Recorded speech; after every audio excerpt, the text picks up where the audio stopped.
want y'all to get comfortable, okay? Sit back, kick your feet up. You know, get you a little cigar, that's your thing. Sometimes I want to be a little Dominican poppy with mine, but we'll see. You know, we sitting on 90 mils, so I mean, I just feel like when you got that kind of money, like, what's the purpose of doing work? Like, what's the point? And you know what? Put the capitalists out. Come on now, you got to get your brands on, get yourself together. Who cares if they support the community or not? Let's just, it's whatever. Ooh, I almost missed my snap. Y'all don't take my black card, please. I got rid of my promise. Anyway, so welcome back to the show. This is Daily Dose of Dom. I'm your host, Dom. Today we're talking about the $90 million group chat. And I wasn't in it. Was you in it? Was you in it? I wasn't in the group chat. And you know, I just got my stimmy, so I feel like I qualify to be in the group chat. You know, I'm sitting on stacks. Well, a stack and $400, but that's enough. I should be qualified. But let's just start at the very beginning on how we got to this $90 million group chat. Talk about why it's wrong, and more importantly, talk about, you know, maybe it's right in certain ways. Then we're going to get to the real problem, because Dr. Melly Mel, coming for you, boo. I'll see you at the end. So, it all started with a very insensitive performance at the 2021 Grammy Awards. It's bigger than black and white. This is not a trend. This is our plight. Until freedom. Until freedom. Every video I see on my conscience, I got power now, I gotta say something corrupted. Police been the problem where I'm from, but I'd be lying if I said it was. I don't do this for the trend, I ain't follow them. Altercation with the law had a lot. People speaking for the people, I'm proud of them. Stick together, we can get it up out of them. I can't lie like I don't rap about. Now, this performance was done by an artist. I won't say his name, although I should, maybe his fans will listen. It was done by Lil Baby. And while Lil Baby was singing his song, which is a racially charged song, it's a very reflective song of the times that he decided to make it in, which is around, I want to say, the song came out maybe a few weeks after George Floyd passed away. Like, it was a very quick, you know, he was feeling this, he wanted to share this, and the song did very well. Now, I will cut him some slack. I'm not coming for your neck, Lil Baby, or Dominique. I think his name's Dominique. Hey, Dominique, how you doing? I'm Dominique, too. Anyway, I'm not coming for your neck, because I understand why you felt valid in what you were doing. You were supported by an organization who I have questions and concerns for, but more importantly, you have actually contributed to the betterment of George Floyd's daughter's life. I think you bought her, you did something really nice for her birthday. I'm not sure what it is in details, but I can acknowledge and say, I understand why you don't see a problem with what you did. You can move on. Y'all other ones, come a little closer.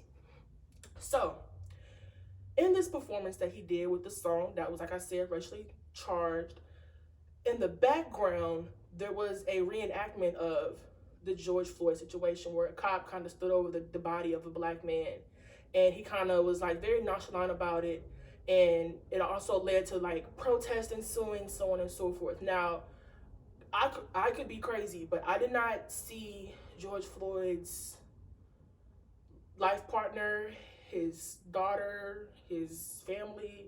I didn't see anybody who can directly say, I am of his blood, I am of a relationship directly to him, present in this reenactment.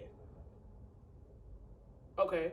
But I did see a lot of activists coming out and speaking and having their I have a dream moment. Okay. Cool. This performance led to Mrs. Rice, the mother of Tamir Rice, a young man who lost his life at the hands of police brutality. This led to her speaking out. And she spoke, if this is the situation and this is out, she was over here. She spoke out. And I love that she was so honest with her feelings. And I love that she wasn't trying to sugarcoat what she was feeling and dealing with. Because I think so many times we find ourselves sugarcoating situations and how we feel and our raw emotions for the sake of not wanting to come off a certain way, especially as a black woman, right? She doesn't want to come off as the angry black woman, but the truth is you mad. Say that. I have a quote. So if I'm not looking at you, understand, I'll be back, baby. Just give me a minute. She said, I'm tired of you Black Lives Matter. Excuse me. I'm tired of you Black Lives Matter. Tamika Mallory and crew. Tamika Mallory, for those of you who don't know, was one of the young ladies who spoke out during the performance. She was one of the activists. Tamika Mallory and crew, bitches. See, I love when people sprinkle. I just love when people sprinkle cuss words in because I can. That's my auntie right there. That's my mom. That's me. All right. I feel, you know, curse. The beauty of cursing is just a lost art, but that's besides the point.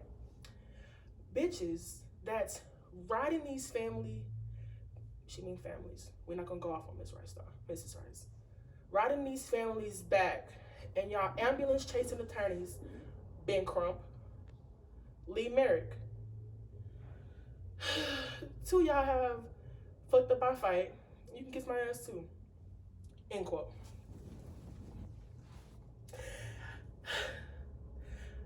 First off, Mrs. Rice, I want to applaud you for being courageous and speaking out against such a giant organization. I want to applaud you for being honest and recognizing your feelings to the public. I know your voice. I know who you are, but I didn't know the tone or the passion behind your voice, and I love this. I eat this up, which is why we're here. This mother was robbed of her son, right? Children are supposed to bury their parents, not the other way around, right? And for her to have to bury her son under such circumstances, the very least anybody can do when recognizing her is show condolences and show love. Unfortunately, that's the exact opposite of what Black Lives Matter is doing to them.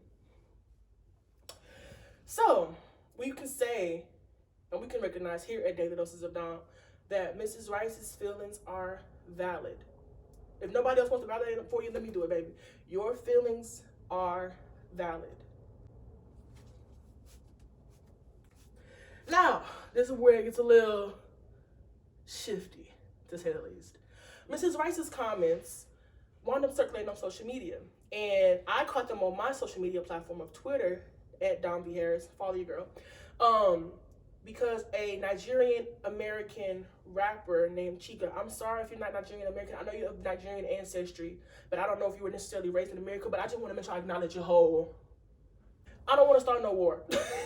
I want to make sure that I'm being true to who you are and honest with who you are and your history, right? So Chika, wound up catching wind or whiffed, or however you want to say it, of Mrs. Rice's comments. And then she decided to take her nose and put it in somebody else's business, and she also wound up telling on herself and, more importantly, her peers. And we love mess here. We love it, we live for it, but especially when it's educated mess. You know, scholarly mess is it just tastes different, right? Especially when it's scholarly mess about scholars being stupid. Chika expressed how she once considered herself somewhat a part of the Black Lives Matter organization. But she wound up leaving because she didn't agree with some of the poor leadership and the decisions that leadership in turn made. If I'm not mistaken, YG wound up doing something very offensive in the name of Breonna Taylor, and he had the full support of the Black Lives Matter movement, and that, if I'm not mistaken, is where she drew the line because she felt like it was exploitive. Then Chika wound up going on and sharing how she and other celebs are in this group chat. And in this group chat is where all hell breaks loose, because what group chat? And why y'all sharing information amongst yourselves that y'all not sharing with us? About us, I mean African American people who consider themselves allies, former ally of the Black Lives Matter movement. Like, why is this information not being shared? Why is it not coming down the pipeline? It's like it's stopping up there with you, because I didn't even know y'all had a group chat. But let's stop. Let's take ourselves out of it for a minute. Celebrities having a group chat is probably for their protection and their privacy. Not that they're saying anything in there that we aren't seeing. I'm sure they are. But more so for them to be able to say, here's a safe place for us to meet up, because maybe we have more to lose than the average Joe. Maybe we don't want fans to kind of distract the movement. Maybe we, can't afford to go directly out there, but we want to donate in place of that. I guess. If you buy that, you buy that. I can't say I do. But what I do want to highlight in this is that she was complacent in that group chat for a very long time. And there has been several missteps in the Black Lives Matter organization as a whole for a very long time. So while I am happy that you were able to stand on your moral compass and say, hey, I don't want to be here, I don't want to do this, this does not look right, I have to also acknowledge that for a very long time, you thought it was right. And more importantly, that there are other people who are quote unquote celebs who did think not only that the former stuff was right, but that this decision with YG was also right. And probably thought that what Lil Baby did was okay too. It's not. Surprise. Us regular, smegular people tend to draw a very thick line between us and celebrities, right? We tend to treat them like demigods. If you're into Greek mythology, then you know. But we tend to treat them like they are above the human experience. When, in my opinion, celebrity, fame, and finances all only gain you one thing, which is access to resources. It doesn't necessarily gain you removal from the world. Kind of close you in, but you're still on the planet, you're still walking, you still got two lungs, you still got two, you're still a human. And I think where we have to check ourselves is those celebrities are still humans having a very human experience, and they're going to be flawed. So while I am giving critique to certain people, I can recognize and say that these people are still humans, right? They get swept up into movements too. They want to keep up with the trends. They want to set the trends. They want to be idolized, but they are not to be idolized. And at the end of the day, like I said, they are humans having a very human experience, just like us. Now, with that in mind, I like to address the Black Lives Matter organization as a whole, okay? Oh, side note, before we can get, I did like that Cheek was able to share some of her text messages from the group chat and around the group chat, and Kendrick Sampson, Nate from Insecure, was able to, he noticed that she was uncomfortable. He noticed that she wound up wanting to remove herself and distance herself. And he reached out to her, and he was even able to say, hey, I know this don't look right, and I know this ain't right, but we're trying to do what we can so that eventually we can do what we want. And if this is going to get us that, this is going to get us that. And I'm coming into the love of radical honesty like that. So for you, Nate, knock it out. You did a great job with how you were able to sit there and validate her feelings and also let her know exactly how you were feeling at that same time. I thought that was really dope, because that's not a very easy thing to do, right? Anyway, now the Black Lives Matter movement as a whole. I have a lot of criticism for you all. Trust me, baby. It's a long list. We can show you the paper. It's a long little thing over here. It's a scroll. But I want to take this time and not be critical or negative about what you are doing as an organization. And I want to just give you feedback. I want to give you advice. So come, sit down, and let's talk. So these are 13 things that I think that you as an organization could be doing to improve your relationship with the African American community. You need to hire a leader, right? This person needs to have they need to be overqualified, okay? They need to have a full resume. And this application should be open to all people. You need to hire a leader like American hires a president. You need to hire someone who knows how to run a business. Ignore the last president, he don't count because his business has failed. But you need to hire a CEO, someone who knows how to manage a budget. Someone who knows how to handle a corporation, because that is what you are at this point in time. Thing number 2, you need to hire a trained media spokesperson. When you go to the White House and they're trying to release a statement to you, it is very rare that the president speaks to you directly. Again, ignore the last guy. He don't count. But typically, when the White House has something to say to you, they have a young person who comes out. They're not necessarily very young, but they're young enough to appeal. And they address all of the things on behalf of the White House. The Speaker of the House? You need one of those. You are now, like I said before, a corporation. You can't just be coming out here talking to us all crazy, because that's not going to look good for you. And trust me, it don't. It's not working. You need a spokesperson.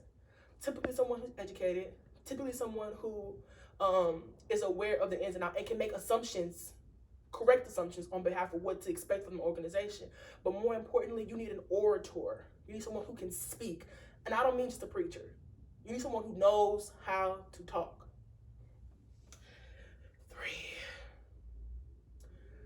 You need to build community centers. I don't care if you buy all these old malls that are just slowly dying around us that no one wants to acknowledge, but you need to build community centers. But you need to build. You got the money, baby. It's money and the thing. Throw it out like rice. All right, so I thought. Thing number 4, you need to educate the community on what's going on. There should be no private conversations among solely celebs. Anything that happens in that group chat, as long as it's not breaking a breach of privacy with that specific individual, all of that knowledge should be easily accessible to anybody who considers themselves a part of the organization, which I was. I thought I was an ally, at the very least, to the Black Lives Matter movement for years now. And not only has that made me question all of those Twitter wars I've gotten into behind y'all, but y'all also made me realize that I was very ignorant and naive to even assume that I knew what I was talking about.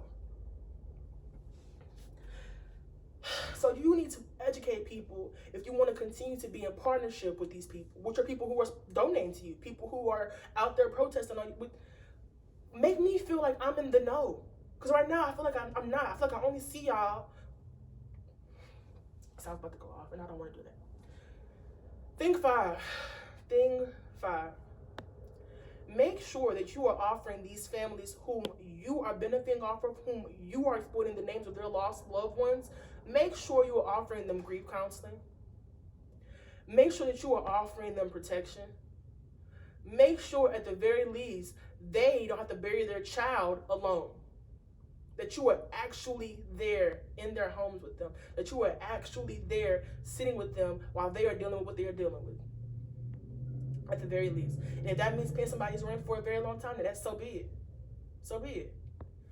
Ooh, speaking of rent. We're not going to touch rent. I got triggered for a moment. I did. But we're going to say that for the end because I got some special rent for that ass. But anyway. Thing 6. You should be creating community gardens. Something where people can feel comfortable planting their stuff and where they can see. Because some people want organic things, but they don't have access to that because the community garden is on the white side of town and it's already taken up. But we have a lot of land in Black communities. A lot of land that could be, properly orchestrated to produce fruit, vegetables, or anything else that people need. This is just so crazy because we live in Houston and I love that they have, but create food banks. It could be as small as the refrigerators that they have in a lot of urban areas, where if you go to the fridge, if you maybe you don't have, you can't afford, you go to those refrigerators and you take what you need and you don't take anything else. Y'all could be sponsoring those. That's literally not that expensive. An old refrigerator or a new refrigerator, if you want to spend the money that you got to spend. That's not an actual food bank facility where people can come get a hot meal every day, where people can come and know that they're going to be safe and eat every day and not be ridiculed, where people can come and know that if they need to go to the food bank pantry to get food for their family, they're not going to be judged. Why don't we have that? Your people need to be fed. You know how many people die of malnutrition? Thing 8, and I know this is a bit creative, but this is very necessary. You need to create low-income daycare centers. A lot of Black people can't afford to have a babysitter, so we're putting ourselves in positions where it's not the best position, but it's the only position we got to play. Why don't we have low-income daycare centers with certified people? That's creating jobs for the community, and it's also offering a safe space for people to have their kids while they're at work. Why is that not a thing? Thing 9, why don't you create low-income housing? I personally have always said if I ever come into enough money, I definitely want to buy acres and acres of land, and I want to let's just share. There's these housing programs where you can turn old train freights into you can cut them in 2 or 3 out of one standard one, and you can turn that into housing. Low-income housing so people can have privacy, but they can still have a bed, they can still have a living room, they can still have a kitchen, a bathroom, they can still have their own. That's not nothing to somebody with $90 million. Think about how much you could do if you just put a quarter of a mil towards low-income housing. How many people you could shelter? Solar panels, boom, no electricity. You ain't worry about no electricity. You need to create after-school programs. Somewhere where kids can come after school. If you ain't gonna do a daycare center, at least watch the kids after school in the cafeteria of the school for a few hours so that their parents can, stay at work. They ain't gotta rush and jeopardize their job and their livelihood to come get their kids so quickly. An after-school program where you can in turn educate the kids in the program. about their history before slavery, during slavery, after slavery, right? Their history that's going on around them, why they should be inclined to vote when they get of the age, where should they go vote, how do they register, taxes, you know, those little things that we talk about now that school don't teach us. Why don't you put yourself in a position to fill those gaps? Now, this is going to sound like, I mean, I feel like I'm just talking just so crazy. Why don't you sponsor college tours, rent charter buses, buy a charter bus? I mean, girl, you got it. Buy a charter bus, pick up these children at these inner city high schools or wherever the predominantly black areas are. Pick these children up for the weekend. Get some chaperones, pay the chaperones. Now you're creating finance. Now you're circulating money in your own community. Because if you're paying these parents to come and watch these kids, of course they're gonna come, right?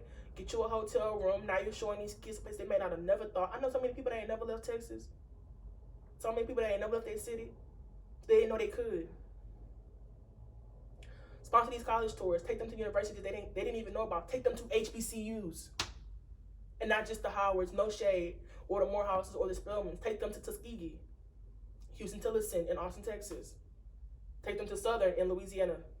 Like, there's so many things that you could be doing. Let's get down the list. See, I'm just getting worked up. I just don't understand how y'all just not doing none of this. But that's why you got me. 12, build rec centers. Build rec centers. And I'm not saying that it has to be like a full inside building, although I would prefer that because you got the money, girl. But pouring concrete and then covering said concrete and making that a basketball court is not the craziest thing in the world. Black people play tennis too. Cover a concrete slab for a tennis court. You know, like, I don't understand. And then put people that can work those facilities to make sure that nothing happens there. You know, have these kids feel protected in their own place because sometimes these kids aren't protected. But you're creating a job and you're also nurturing people who want to play sports. And thing 13. Now, this is going to come as a shock, especially in the pandemic. But I mean, why don't you have health centers? Low-income health centers, free health centers for people in the area who can prove that they live in the area with their driver's license. I don't know. That's not crazy to me. A clinic or 2 or 3. You don't have to have a whole hospital in this building. Although I've been seeing urgent cares pop up left and right, so I don't think that they're expensive to build. But a low-income health centers and a Google search. Google. What is the 10 most unhealthiest neighborhoods for Black people in America? You have now your 10 places to build your 10 healthcare clinics. It's not crazy. Go hire a Black company to build up a shed, turn that shed into a healthcare center. I mean, it's not rocket science. But if you don't make none of these things accessible to your people, then you are not of service to your people. And if you're not of service to your people, then what are you doing and what do you mean when you say Black Lives Matter? Now, well, I will admit, I'm going to give you the benefit of the doubt because that's what my mama told me to do. Because I brought this to her and she said, well, they may not know. It's probably a bunch of kids and they're just not aware, but you have to cut them some slack. Let me be very clear. This whole episode was going to be very different, okay? I was coming for the jugular and nothing less. But I want to make sure that I'm feeding you honey in hopes that, I don't know, girl, I ain't got no metaphor for that one because y'all done made me just frustrated. But let's just keep moving. I will admit, none of this is easy to do. It's not going to be, you can't do none of this.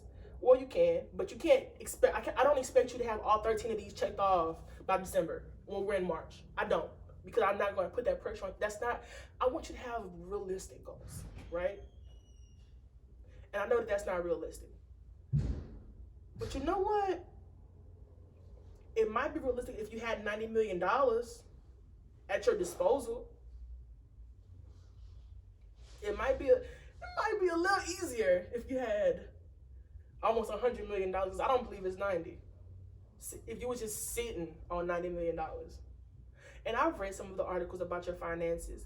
And what I will say is it was poorly written, not to the writer itself, but to the person who they were interviewing, because the person they were interviewing didn't know they were telling on themselves.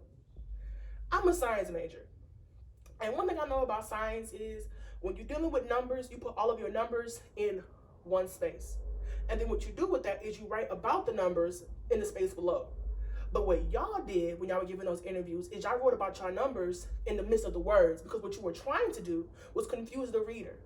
But little do you know, I have a calculator I have a brain, and more importantly, I had time. None of that made sense. None. So, got the Melly Mel. Hello. How you doing, mama? Let me get in your ass real quick. How you doing, girl? What's good? So, first and foremost, it is not your place to disregard a mother's feelings for her loved one when you have been exploiting the name of that loved one. It's not your place, right? Second of all, you are not the next Fred Hampton. I know you like to think that you are because you've been a part of such a great movement, and maybe you got the wave early, girl. Maybe you did. But that is not what a Fred Hampton makes. Thing 3, these mourning mothers are not Judas. Now, I was like, well, why would she even assume that Judas made sense with Fred Hampton's name? Because Judas is biblical and Fred Hampton was, I don't understand that. Like, why would you think that that's cool? Because maybe she might have seen that Black Messiah movement. She thought she got some little fire under her ass, huh? I know, girl. I know. I watched it too. But you're not him. Because the biggest part of Fred Hampton's life was his sacrifice for his people by any means necessary. And his way to make a way out of no way for his people, again, by any means necessary. You have been complacent in the exploitation of these people's names for the sake of financial gains. And I refuse to ever respect you again. As a woman, as a scholar, as an African American, you know, that Angela Davis quote of, yeah, they niggas, but they ain't my niggas, that shit hit home. Okay, it hit home tough. Because what I'm finding is a lot of these young Black activists and older Black activists, for you, Miss Melly Mel, a lot of these Black activists as a whole are in such a rush to be classified with the greats and the legends that they're not actually standing on those people's shoulders and doing the work. And that bothers me. Because if you did the work, you would be in the class. I mean, you a doctorate, you a doctoral candidate, you know, baby, you know how they go. If you did the work, you would be with the group of people that you're trying to be with, but you're not doing the work. You're just talking and being disrespectful with your eyes closed, which is just so dismissive to the people who you need to be looking in the eyes when you talk about their child, their fathers, their sons, their loved ones, their daughters. It's. Are you missing a few pencils from your pencil case? As my great grandmother says, are you a little touched? Because that's the vibes that I'm getting, and I'm impressed, to say the least, that you even have a doctorate. Let's say it like that. Because nothing you did, nothing you said, ever alluded to the fact that you were such an educated woman, and I'm just so perplexed. The question that I want to leave y'all with today is, what do you think the Black Lives Matter organization could be doing more to improve their rapport with African Americans and the families who have lost loved ones due to police brutality? See you next Monday.